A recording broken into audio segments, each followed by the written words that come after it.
అవిద్యలో వెడుతున్నవాడు విశేషమైన చిత్తభ్రాంతికి, చిత్తమాలిన్యానికి, భయానికి లోనైపోతాడు. ఈ భయానికి అంతుండదు. ఇంకా ఎంత భయంతోటో వెర్రిముర్రి ఆలోచనలన్నీ పెరిగిపోతుంటాయి. ఈ పెరిగిపోతూ వెళ్ళిపోతూ ఉండడం అనేటటువంటిది అర్జునుడి విషయంలో ఎక్కడ వరకు వెళ్ళిపోయిందంటే, అదిగో పైనుంచి పితృదేవతలు పడిపోతారు, వాళ్ళకి పిండాలుండవు, ఉదక క్రియలుండవు. ఆ తరువాతి కాలంలో వాళ్ళ భార్యల యందు జన్మించేటటువంటి సంతానం అంతా కూడా కులసంకరం అయిపోతుంది.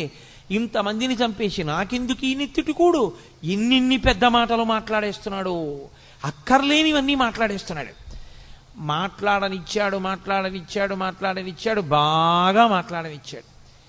ఇంత అర్జునుడు ఏమైపోయాడో తెలుసా అండి?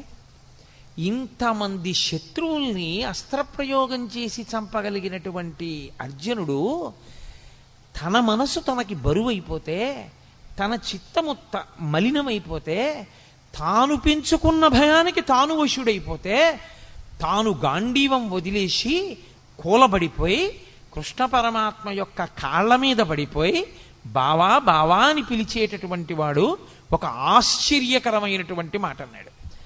నేను నీకు శిష్యుణ్ణి అన్నాడు. మాం త్వం ప్రపన్నః, నేను నిన్ను శరణాగతి చేస్తున్నాను. నువ్వు ఏం చేయాలో తెలుసా? శిష్యుడనైన నన్ను ఉద్ధరించాలి. నాకు మార్గం తెలియట్లేదు. ఇదే అతను చేసిన చాలా మంచి పని. ఏమైనా ఉంటే అర్జునుడు ధర్మక్షేత్రమైన కురుక్షేత్రంలో చేసినటువంటి ఈ పని వల్ల భగవద్గీత పుడుతోంది. ఈ పని వల్ల గీతామృతం వస్తోంది.